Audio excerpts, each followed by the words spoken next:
Fala pessoal, bom dia, tudo bem? Ótima semana para todo mundo. Meu nome é Marcelo Ferreira, estou aqui com o Cadu. Bom dia, Caduzão. Bom dia, Marcelo. Bom dia Só para todo alegria. mundo. Estamos aqui para mais um update semanal. A gente vem tentando passar informação aqui para vocês do que aconteceu na última semana e o que esperar para a próxima, para dar para o investidor aí um pouquinho de norte aí de que decisões tomar, enfim, e do que pelo menos pensar para a próxima semana. Vamos lá, Cadu, semana movimentada. Vamos começar aqui pelo Brasil. Simbora. Como é que foi a semana aí, mais ou menos? A semana e o mês, né, de fevereiro como um todo, O assim, mês todo, né? foi muito bom, né, para a Bolsa. Caiu 7,5% no mês. Caramba. E na semana passada, 1,8%, né?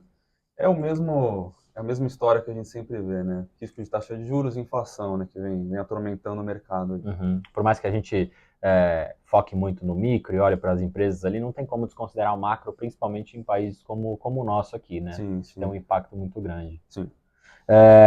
Então, como o Cadu falou, queda de 1,8 aí na semana, fevereiro 7,5 de queda para a Bolsa. É, boa parte das empresas já reportou resultado, né? E os Sim, resultados parece que também não agradaram muito, né? Quer falar um pouquinho? sim, a gente está aí na reta final, né, da temporada de resultados. Num geral, assim, passando um pano geral, a gente teve uma queda nos lucros, né? Então a gente já pode ver uma desaceleração no lucro das empresas, né? E aí a gente também já está vendo um aumento no múltiplo, né? PL, que é o Uhum, preço-lucro, que indica mais ou menos ali quanto que a bolsa está barata, né? sim. Em relação à sua média histórica. Aumentou um pouquinho, mas ainda continua bem abaixo da média histórica. Isso porque os preços caíram muito e os lucros caíram, mas nem tanto, né? Então esse índice acabou aumentando um pouquinho. Mas, assim, uma forma geral, os resultados estão vindo assim, um pouco mais fracos, né? Isso aí também por causa da desaceleração econômica, né? Também. Legal. Teve uma discussão aí sobre a política fiscal, né? Enfim, a Sim, gente ainda não tem muito claro qual vai ser o arcabouço fiscal. Acho que a gente deve ver algum cheirinho disso essa semana. sim, Mas a política fiscal acho que foi um dos fatores também que levou a essa queda de bolsa. Como destaque para o fiscal, na semana passada, a notícia aí sobre a reoneração, né? A volta dos tributos federais aí sobre os combustíveis. E aí algumas coisas sobre o PIB, né? O PIB acho que 4 tri menos 0,2%. sim. 2022 fechou com uma alta relevante, não sei se o mercado esperava até um pouquinho mais, né? Mas Uhum. 2,9% de alta. E a XP projeta aqui um PIB de 1% para 2023. Acho que já trazendo até um pouco dessa desaceleração que a gente está vendo no começo do ano, né? Sim, com certeza. Uma queda aí de 2,9 para 1%, né, de crescimento do PIB. Então já está tudo ali embutido, né?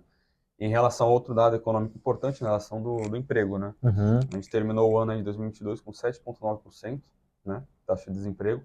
Menor patamar desde 2014, Caramba. mas a XP já está projetando, né, como parte dessa desaceleração, 8,7% aí no Então desemprego, quer né, dizer que a para gente esse ano. deve ver o desemprego em patamares um pouquinho mais elevados do que os de hoje. Isso é até legal para a galera entender que a gente fica falando sobre indicadores de mercado e etc., mas isso é o reflexo na vida real. Então, juro alto, economia não tão pujante aí, traz reflexos no emprego, traz reflexos na população que de fato precisa, né? Sim, com certeza. Como a gente falou, temporada de resultados, falta pouquinha coisa aí de resultado para as empresas brasileiras. Vamos olhar um pouco para fora, um pouco na contramão do que aconteceu aqui no Brasil. O S&P subiu, acho que Sim, quase 2%, né, semana sim. passada. O Fed deu alguns sinais ali, quer falar um pouquinho sobre aí? Sobre... Sim, o Fed ele vem assim de alguns discursos já com um tom duro, Uhum. né, em relação à política monetária, né?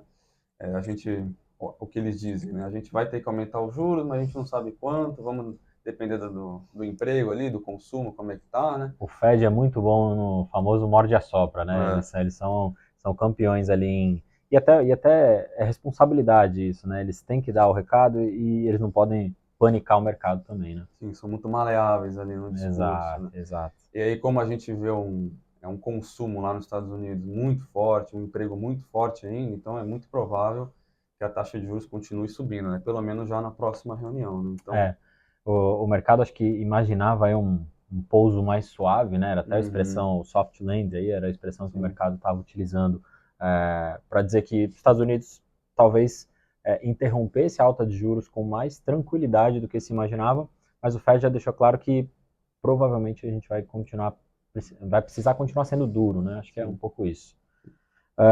Um pouquinho sobre China. A bolsa chinesa afundou, né? Conseguiram cair mais que a gente em fevereiro, né? Estão ganhando. Qual foi o percentual aí? Quase 10% de queda. Quase 10% de queda só em fevereiro para a China. Mas acho que a média dos analistas imagina a China um pouco mais forte, né? E acho que como motivo principal o final da política Covid-0, né? Isso aí tende a impulsionar muito o consumo lá na China, né? Então acho que... E ajuda a gente? Ajuda. A gente é um grande exportador, né? Grande parceiro comercial, né? Exato. E aí, com esse consumo maior lá, o país tende a crescer, né? Então, sem dúvida. A projeção de crescimento vai ficar maior, né? Legal.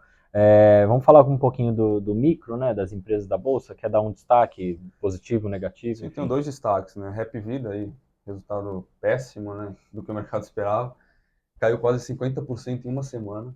50%? 50%. Quer Metade do valor de mercado. Colocou o dinheiro lá, caiu por 2. Dividiu por 2. Caramba. E para subir de novo isso, né, 100%. Então quem isso. comprou no momento errado ali, exatamente, se deu muito bem, né?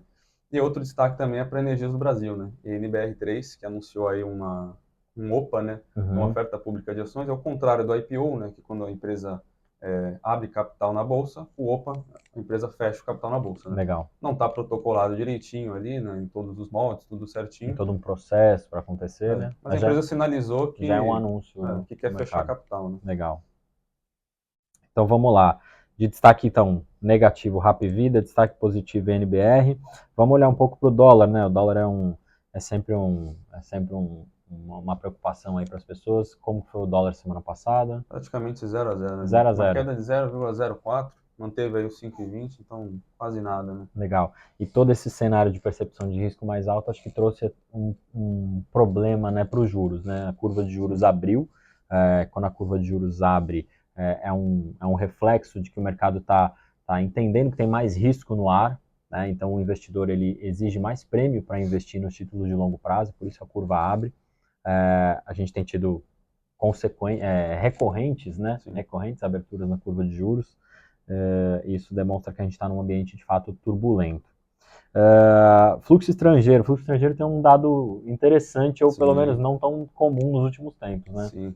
Ano passado, né, só para ter uma noção, foi 100 bilhões positivo. 100 bi. É um resultado recorde assim de fluxo estrangeiro, né? Caramba. E pela primeira vez desde maio do ano passado a gente teve um fluxo negativo no mês de fevereiro, né? Então quer dizer que o estrangeiro levou dinheiro embora. Levou dinheiro embora, 1 bi embora. Então a gente já começa a ver por parte do investidor estrangeiro, né? A gente está vendo mais um risco aí no Brasil, está preferindo alocar em outros países esse patrimônio, então a gente pode ver uma desaceleração também nisso. Legal. Acho que as coisas andam muito juntas, né? A curva de juros abre, ou seja, os investidores estão exigindo mais prêmio para investir o dinheiro aqui. O dinheiro começa a ir embora, ou seja, talvez não esteja tão atrativo. Acho que tudo acaba se conversando.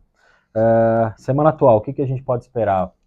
Tem uma semana um pouco aí mais amena, né? PCA de fevereiro para o Brasil, né? Então, a inflação do Brasil vai ser divulgada aí, em fevereiro, e a gente pode ver, né, como o Marcelo falou, o arcabouço fiscal, né? Então, pode ver alguma sinalização aí de como é que vai ser essa reforma tributária, esse novo arcabouço fiscal, né? O governo acho que deu uma sinalizada de que deve sair para março, efetivamente, então acho que nessa primeira semana a gente já deve ver alguma coisinha aí do que vai ser o nosso novo arcabouço fiscal. Exato. Independente de como ele vai ser, a gente precisa saber que ele vai existir e pelo menos ter uma divulgação, né? Acho que isso é o que está deixando o mercado um pouco tenso aí nesse momento. Exato. Estados Unidos? E a gente tem um grande balizador lá, né? Um indicador de emprego. Então, sempre um dado... tudo que a gente falou aqui vai ser determinado pelo como vem esse dado de emprego, né? Então, se vier muito forte, muito além do esperado, pode esperar até uma taxa aí maior, né? Um aumento maior. Um aumento até, de repente, numa velocidade, numa intensidade maior, né? Enfim. Esse dado é o mais aguardado, né? Porque é o que vai definir como é que vai ser o aumento da taxa de juros. Né? Legal. Gente, semana não tão movimentada por aqui, semana mais movimentada lá fora, mas Estados Unidos dão aí o norte de muita coisa para nós emergentes e para o mundo como um todo. Então, vamos ficar ligado. Precisando de qualquer coisa, entre em contato com o seu assessor, entre em contato com a gente aqui. A gente está à disposição. Uma ótima semana para todo mundo. Caduzão, obrigado mais uma vez. Obrigado a você. Vamos que vamos. Grande abraço. Boa semana. Valeu.